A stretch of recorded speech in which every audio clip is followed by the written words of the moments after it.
हर तरफ आग, यूरोप जहन्नुम बन गया, लोग गर्मी से मरने लगे, घरों की चीज़ें तक पिघलने लगीं। इस वक्त वहाँ पे क्या सूरत हाल है? अज़हर अली ख़ान से बात करते हैं।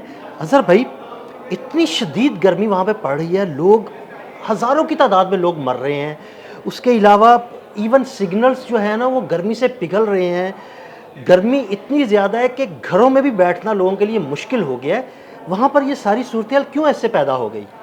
अदिल भाई, जब आप कुदरत से जाके टकराते हैं ना लोग, तो फिर कुदरत बहुत ही ख़तरनाक किस्म का इंतकाम लेती है। और यूरोप के साथ असल में यही हो रहा है। यूरोप में तेल जलाया गया, गैस जलाई गई, कोयला जलाया गया, बहुत सारे जो कसीफ मवाद है उसको फ़िज़ा में छोड़ा गया। उसकी वजह से सारी आलूदगी इंतहा से ज़्यादा हो गई और बहुत ज़्यादा गर्मी बढ़ने लगी, मौसमियाती तब्दीली होना शुरू हो गई। ग्रीन हाउस गैसेस का अखराज जो है वो उनके लिए अब अज़ाब बन चुका है।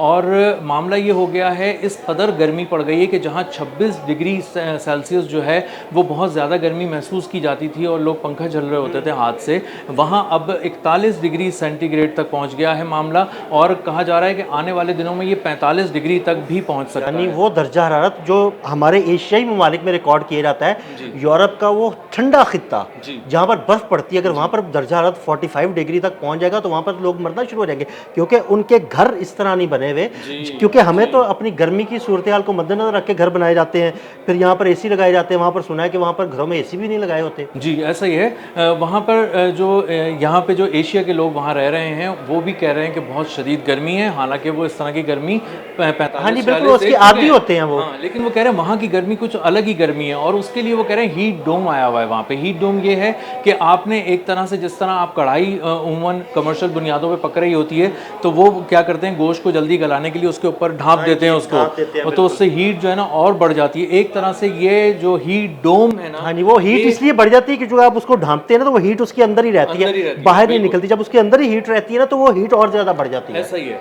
तो वहाँ पे जो समंदरों से आ रही है हवा वो बहुत गर्म है इस वक्त, और जो ज़मीन से ऊपर की तरफ उठती है उसने भी उठना बंद कर दिया है। और ऊपर से जो आगे बादल गायब हो चुके हैं और एक गर्म हवा का जो एक पूरा एक डोम है। हाँ, ये हवा वहीं पे लॉक हो गई है। जी है, बिल्कुल। तो वो उसकी वजह से उन्हें हर तरफ से वो तंदूर में रह रहे हैं एक तरह से। उनको सीधे हाथ से भी, उल्टे हाथ से भी, ऊपर से नीचे से, हर तरफ से गर्माइश बेइंतहा बढ़ गई है। और हीट स्ट्रोक के केसेस जो हैं वो बहुत ज़्यादा बढ़ गए हैं और बताया जा रहा है कि तकरीबन अमवात 2000 से भी ज़्यादा हो चुकी हैं। हालांकि ऑफिशियल अमवात अभी तक 1300 तक कोट की जा रही हैं, लेकिन अब बताया जा रहा है कि 1000 अमवात तो सिर्फ फ्रांस में हैं और वो भी पिछले 7 दिनों के अंदर रिपोर्टेड हुई हैं। और इसी तरह 300 अमवात और जगह पर हैं और बर्लिन में बहुत हालात बुरे हैं। और आप इससे अंदाज़ा करें कि गर्मी कितनी शदीद है कि वहाँ पे जो लोग सड़कों पे चल रहे हैं, जूते उनके चिपक रहे हैं सड़क के। कुछ वीडियोस भी सामने आई हैं। जी, और जो तारकोल है, जो सड़कों का जो सड़कें हैं वो पिघलना शुरू हो गई हैं, तारकोल उसमें पिघलना शुरू हो गया है। लोग अपनी जो खिड़की से बाहर पैन बाहर कर रहे हैं और उसमें अंडा रख रहे हैं, तो अंडा बॉयल होना शुरू हो गया है। और इसी तरह सिग्नल्स पिघलना शुरू हो गए हैं, गाड़ियों के टायर्स पिघलना शुरू हो गए हैं। और लोगों को अंदाज़ा हो रहा है कि उन्हें मुस्तकिल हवा के अंदर रहना है, मुस्तकिल पानी में रहना है, और वो घरों में भी नहीं रह पा रहे हैं। तो उनके घर इस तरह से डिज़ाइन किए गए हैं कि वो जो है वो गर्माइश पैदा करें, क्योंकि वो बहुत ठंडे इलाके थे। उनके जो घर हैं वो नॉर्मली जो है ना, वो चूंकि वहाँ पे बहुत सर्दी होती है तो सेंट्री हीटेड जो है ना, इस चीज़ को मद्देनजर रख के बनाए जाते हैं। वहाँ पर एसी का तो कॉन्सेप्ट ही नहीं होता था। तो अब चूंकि इतनी गर्मी पड़ी है तो लोग एसी के लिए भाग रहे हैं, और मैंने सुना है कि वहाँ पर एसी की कीमतें भी बहुत ज़्यादा बढ़ गई हैं। एसी की कीमतें बढ़ गई हैं, पंखों की कीमतें बहुत बढ़ गई हैं, और मॉल का दरवाज़ा खोल रहे हैं तो लोग अंदर दौड़े चले आ रहे हैं, एक दूसरे के ऊपर चढ़कर, गिराकर, धक्का देकर, और एसी उठा रहे हैं। और किसी को आउटर मिल रहा है तो किसी को इनर मिल रहा है। अच्छा अज़हर भाई, मेरे कुछ रिलेटिव्स वहाँ पे रहते हैं और उनसे मेरी बात हुई तो वो कहते हैं कि भाई एक एसी की ख़रीदारी और उसकी इंस्टॉलेशन पर ख़र्च जो है ना तकरीबन 5000 पाउंड तक पहुँच चुका है। एसी की ख़रीदारी पर तकरीबन 3000 पाउंड का खर्च आता है और इंस्टॉलेशन पे तकरीबन 2000 पाउंड लग रहे हैं। तो यानी आप अंदाज़ा लगाएं कि 5000 पाउंड अगर किसी के पास होंगे तो तभी वो एसी लगवा सकेगा इतनी गर्मी में। बिल्कुल ऐसे ही है। और आदिल भाई, कोई एक एसी से तो काम चलेगा नहीं। जो उन्होंने वहाँ पे पेट्स रखे हुए हैं, पालतू जानवर रखे हुए हैं, वो उनके लिए भी बहुत फिक्रमंद हैं। गर्मी से वो भी सारे जानवर बहुत बेहाल हो रहे हैं। और इस वक्त मामला ये है कि अगर आपको एक घर में भी एसी लगाने तो 2 एसी तो कम से कम लगाने। एक एसी के सामने अगर सब लोग बैठ जाएंगे तो दूसरा एसी जो है वो उनको उनको पेट्स के लिए चाहिए, जहाँ वो अलग रह रहे होते हैं, पेट्स रखे हुए होते हैं उन्होंने। और ये सारे घर डिज़ाइन भी इस तरह हुए हैं आदिल भाई कि ये ना गर्मी को बर्दाश्त ही नहीं कर सकते, क्योंकि ये गर्माइश के लिए बनाए गए थे, क्योंकि वो ठंडे इलाके हाँ जी बिल्कुल, वो सेंट्रली हीटेड घर होते हैं, वहाँ पर गर्मी वाला तो कॉन्सेप्ट ही नहीं होता, वहाँ पर सर्दी होती है, तो वो इसलिए सेंट्रली हीटेड घर होते हैं ताकि सर्दी से बचा जा सके।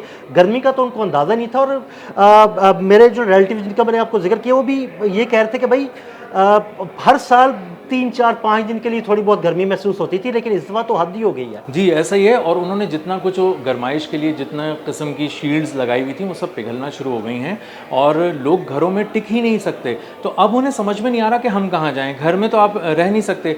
बाहर आते हैं तो गवर्नमेंट ने बड़े पैमाने पे इस बात का अहतमाम किया है, इंतज़ाम किया है कि स्प्रे किया जाए, वाटर स्प्रे किया जाए, वाटर गन्स के ज़रिए, बड़ी बड़ी तोपों से, वाटर कैनन्स के ज़रिए किया जा रहा है। बाज़ जगह पे कहा जा रहा है कि वो जो पानी की तोप है वो चलाई जा रही है ताकि लोग उसमें नहा सकें, हर वक्त अपने आप को गीला रखें और अपने आप को बचा के रखें गर्मी से। लेकिन मामला ये हो रहा है कि लोग तो चूँकि इसके आदी नहीं है, इसलिए बहुत तेज़ी से वो हीट स्ट्रोक का शिकार हो जाते हैं। और चूँकि टेम्परेचर डबल हो चुका है, जितनी गर्मी वो महसूस करते थे, जिसको वो गर्मी कहते थे, उससे दुगना हो चुका है।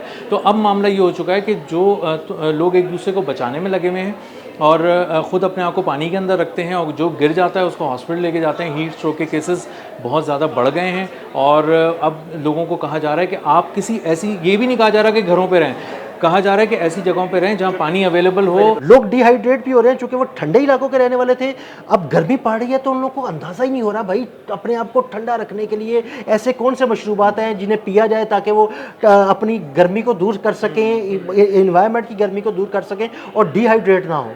देखिए अजीब भाई, हम लोग यहाँ रहते हैं ना, तो हमें अंदाज़ा है कि गर्मी कब कितनी कब हो सकती है, और जब बढ़ रही होती है हमें अंदाज़ा हो जाता है कब हमें छत के नीचे रहना है, कब हमें किसी दरख्त की छांव के नीचे रहना है, कहाँ बाइक को रोकना है, गाड़ी को रोक लेना है, पानी कितना पीना है। और तबीयत ख़राब होने से को थोड़ी देर पहले लोग अप्रोच करना शुरू करते हैं उन महफूज जगहों पर जहाँ या लोगों से मदद मांग लेते हैं। अब यूरोप में ये सब चीज़ें थी नहीं, लोगों को आइडिया ही नहीं है कि गर्मी क्या है और वो किस तरह कब आके आपको एकदम मफलूज कर देती है, आप उसके शिकंजे में जकड़ जाते हैं। तो हो ये रहा है कि लोग अभी ठीक खड़े हैं और थोड़ी देर बाद किसी सबवे पे, किसी बस स्टेशन पे, किसी सड़क पे अचानक गिर गए।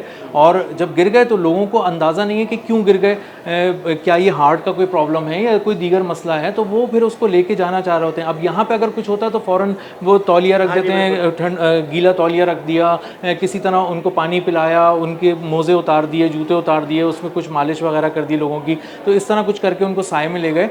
तो अब यूरोप सीख रहा है वो जिससे एशिया गुजर रहा है और गुजरता रहा है और अब भी गुजरता है। तो यूरोप को भी टाइम लगेगा चीज़ों में और लोग अभी आदी होंगे, लेकिन इससे बचना बहुत ज़रूरी है। और वहाँ की हुकूमत को इस वक्त लोगों की जान की बहुत फ़िक्र है, भागदौड़ मची हुई है। जो सर्विसेज हैं म्यूनिसिपल और शहरी इंतज़ामिया हैं, वो पानी की तोपें चलाने के साथ साथ सोच रही है कि हम और कौन कौन से इक़दाम कर सकते हैं, किस तरह लोगों को बता सकते हैं कि तुम अपने आप को ठीक रखो। लेकिन प्रॉब्लम ये कि वो ये भी नहीं कह सकते घरों में रहें, जैसे हम लोग कहते हैं कि यहाँ घरों में रहें।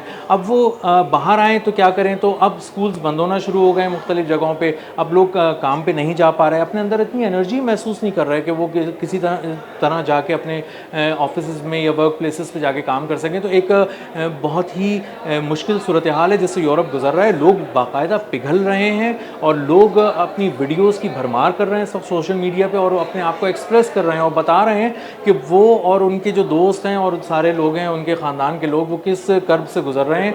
अज़हर भाई, जिस क्लाइमेट चेंज का सामना हम पिछले तकरीबन 10 साल से कर रहे हैं, अब यही क्लाइमेट चेंज यूरोप की तरफ चला गया। जी ऐसा ही है, और ये हमारे लिए भी एक वार्निंग साइन है कि अब ये चीज़ें यहाँ पर भी पलट कर आएंगी तो पहले से ज़्यादा ख़तरनाक और ख़ौफनाक हो सकती हैं। जिस तरह 26 डिग्री को वो समझते थे कि गर्मी है और आज 41 और अब 45 होने जा रहा है और डबल होने जा रहा है। इसी तरह हम भी जिन टेम्परेचर्स को बेंचमार्क समझते थे 40, 45, 46, 47, ये टेम्परेचर इससे भी ज़्यादा बढ़ गया। तो हमें भी ये देखना पड़ेगा कि हमें आगे क्या करना चाहिए। तो ये मामला सिर्फ यूरोप का नहीं है, ये पाकिस्तान का है, एशिया का है और मिडल ईस्ट का है। हर तरफ क्लाइमेट चेंज चेंज से तबाही आ रही है, बहुत ही तेज़ी से मौसम तब्दील हो रहे हैं, अनप्रिडिक्टेबल मौसम हो रहे हैं।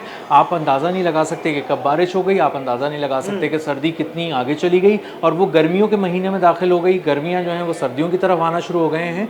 तो लोगों को अब इसके साथ जीना भी पड़ेगा, इसको संभालना भी पड़ेगा और साथ साथ गवर्नमेंट और लोगों को मिलकर एक ऐसा मैकेनिज़्म बनाना पड़ेगा जो हम मौसमियाती तब्दीली का मुकाबला कर सकें और ख़ुद को महफूज रख सकें। बहुत शुक्रिया अज़हर भाई। अज़हर भाई ने बड़ी तफसील के साथ इस सारे मामले पर रोशनी डाली। मज़ीद अपडेट्स के लिए हमें फॉलो करते रहें।